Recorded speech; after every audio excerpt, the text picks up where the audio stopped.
Dr. Zwei back here. I'm going to provide an update here on the EG4 charge controllers that I reviewed in my last video. I'm going to give you a link in the description, and I'll also have a banner here at the top showing that link to that video. So, I had called tech support, and they were kind of processing this like an RMA. They wanted me to send photos and voltage readings and all this stuff, and I was kind of like, I gave him some photos, and I'm like, no, I said, I'm not interested in RMA in these. I want to fix. I figured maybe it was possibly a firmware problem, you know, but I'd started a thread on the Do-It-Yourself Solar Forum, and one of the members of the R&D department at Signature Solar saw my thread and made the comment, didn't tech support offer you the firmware update? And I was like, well, no. And he said, well, there's a firmware update to specifically address that issue. So if you have the F01 code setting on the EG4 100 amp charge controller, there is a firmware update to eliminate that problem. Now, I've updated one of these already here for a few weeks, and I've been waiting for the firmware download to be available on the EG4 Electronics website. I'm going to provide a link to that page in the description also. But yeah, before they were still not, they didn't have it posted, and they were updating their website, and that's part of the reason why it wasn't on there. And I had checked for a firmware update before then. So, but you can download it now off the EG4 Electronics website. Now, before you even try the firmware update, I'm going to tell you right now, you're going to need this cable. One end of it, it's a custom-made cable. They sent it to me free of charge, so get a hold of tech support and get this cable sent out to you. It's a custom-made cable. It's got a USB port on one end, and they're only using 2 pins here, and then it's got a RS485 here. Now, I've tried other USB to RS485. I had one here from my Batrium, but it wouldn't work.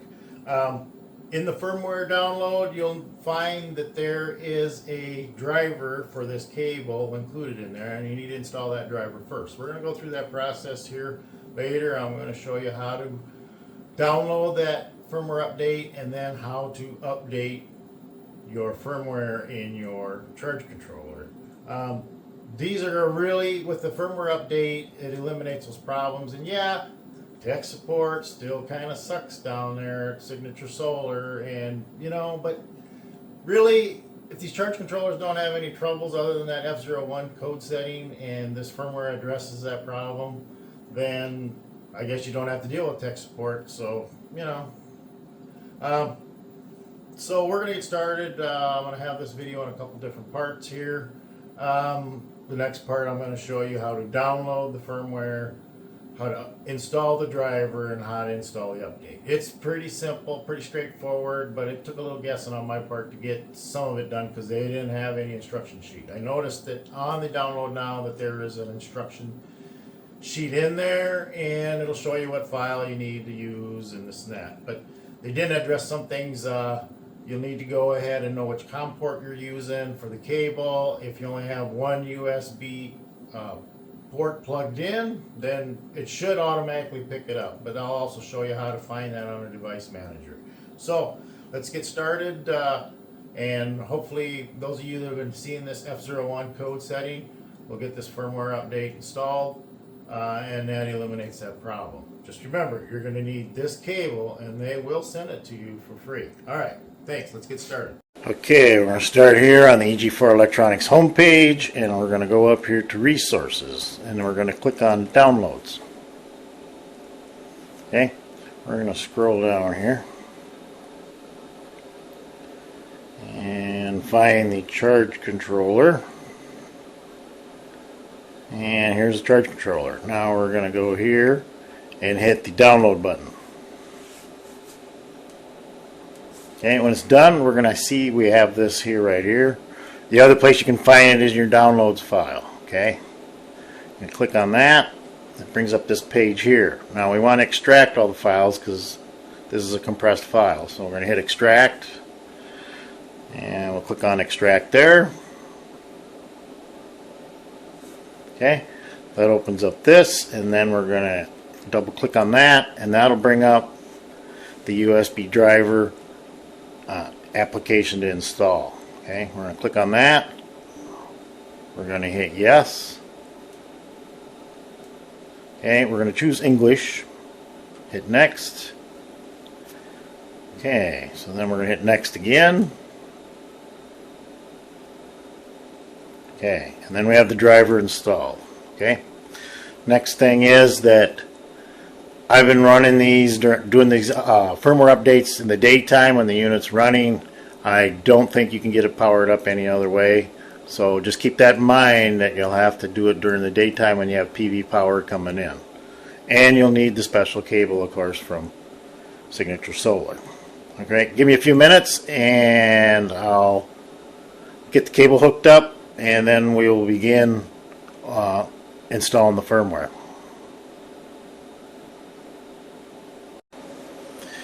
Okay, so I got the cable all hooked up. Now if you want the PDF file for the instructions here, now bear with me here.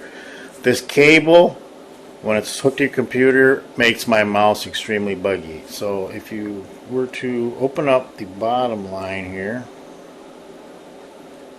there, it'll open up a PDF file and it'll have printed instructions on how to install the driver and also how to install the firmware update. Alright, but our next step is here. We want this line here and we're going to hit extract all at the top of the page. Okay, we're going to extract those files. I already have them in here because it's made me do it 3 times now because my mouse keeps going crazy. But anyway, I'm going to hit replace. It runs through. Okay, they're all extracted. We're going to click on IAP tool, the application. Okay, this window pops up. You're going to hit more info and then you're going to hit run anyway. Okay, brings up this window. Next thing is we need to know, usually it selects the correct COM port. If it shows null, then that means you don't have the right cable or you're not connected. If you have to, you might have to go in a device manager and see what COM ports are communicating. I'm not going to do that, I don't think. Let's see if I can get it to work. Usually this thing goes crazy when I right click on it. So we're going to hit device manager. Brings up that, and then I have my microphone here plugged in, so I know I have an extra COM port plugged in. If you didn't have anything else plugged in and you only had one USB device plugged in, then you're going to know that's the COM port it's going to use. Okay? So next thing we need to do is browse for our file we're going to need, and we're going to want this file right here. Okay? We're going to hit open. Okay? And then we're going to hit start. Oh, you hit open. And then I'm going to hit start. Okay? You'll hear the fan speed up on the charge controller, and it's a pretty quick process. It doesn't take too long. The screen will go dim, so it's not backlit anymore, and it's moving right along here. It shouldn't take too long.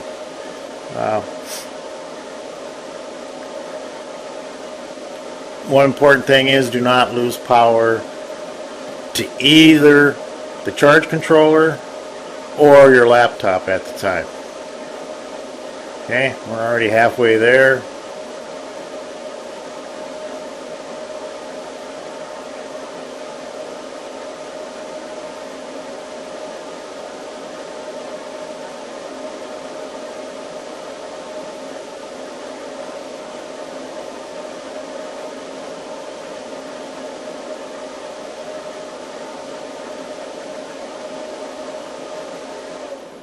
Okay, the charge controller just rebooted itself and restarted, and we are finished. So that is all it takes to upgrade your firmware. I mean, it's pretty simple. I didn't have any troubles, so you shouldn't either. Alright, we'll get to it.